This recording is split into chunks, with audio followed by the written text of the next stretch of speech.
What's up, CFM? It's Coach Matt with our Friday workout. Gonna get some squat clean work in today, as well as a fun flex workout. So let's start with the warm up, 3 minutes.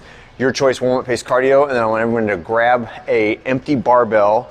We're gonna do about 4 minutes of warm up freestyle barbell cycling. And I have written in SugarWOD a nice little flow that you can do with the bar, where we'll start with some Romanian deadlifts, where we're just working, stretching the hamstrings out and the hips, then some muscle cleans where we're practicing that bar path, and then a little bit of front rack stretching from both in front of and behind the neck, and then some push press, push jerk practice work. So essentially we're going from the ground all the way to overhead, hitting a couple of those intermediate positions in between just to get a little practice and warm up in.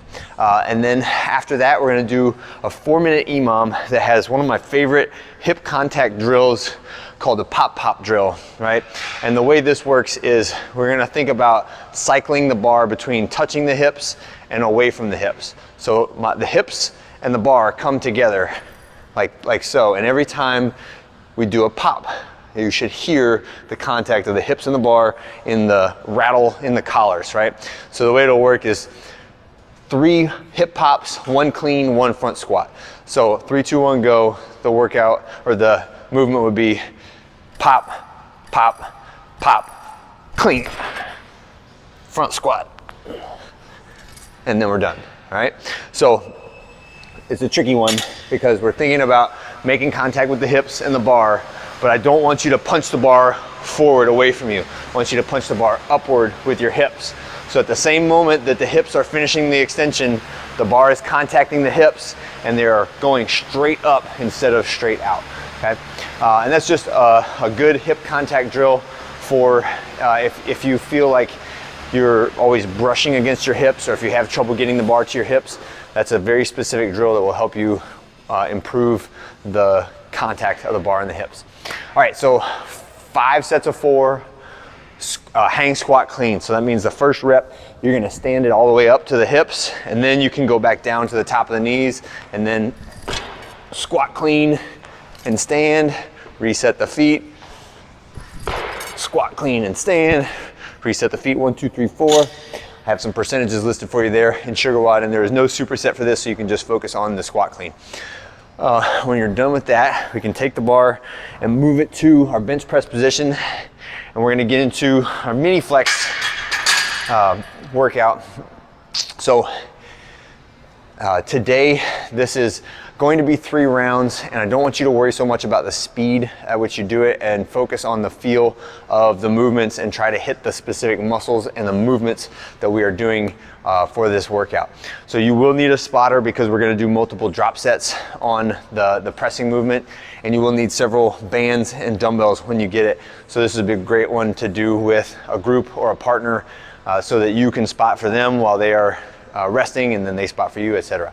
So the way we'll set it up is somewhere in that 60-ish% of your 1 rep max should be on the bar, but I want you to build it in small increments. So if I was shooting for, say, like 155 as my starting point, I would start off with like a single pair of 15s, then another pair of 10s, another pair of 10s, another pair of 10s, another pair of 10s, until I get up to 155, so that I can make fast weight switches when we do these drop sets.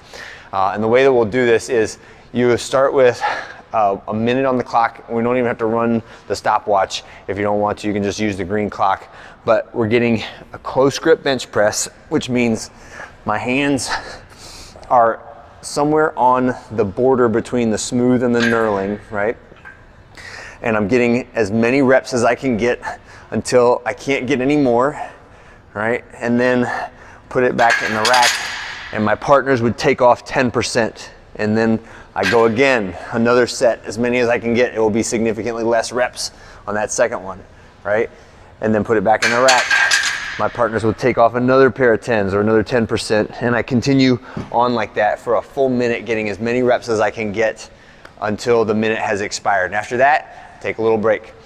When you finish that little break, then you're gonna go to 30 reps of a band tricep extension, like so, elbows tucked tight to the body, working on the triceps. Then we're gonna go to a pair of dumbbells. We're gonna get 20 reps of a dumbbell hammer curl, both arms working at the same time. And then we're gonna get to 10 reps each of a band face pull and a band upright row. So the face pull, I wanna see your thumbs pointing down, and we're pulling that band up towards your face, like so, okay? So get as much tension as you feel like you can use for 10 good reps, and the movement should be up and out, right? So I'm pulling and externally rotating my arms as I pull up, and then the upright row, I'm just standing on top of the band, same type of thing, rowing vertically on that one, okay? 10 reps of each of those, recycle. The second round, you should start one increment lower on your bench press than you started on the first round. So if I started the first round and I did 155, 135, 115, 95, 75, then on the second round, I would start at 135. Third round, I'd start at 115, okay? And every time you're getting as many reps as you can until you hit failure. They should have to pull the bar off of you, set it back in the rack, and then strip those weights off and you go again. That's it for the workout today. I hope you guys had a great one, and I'll see you for our workout on Saturday.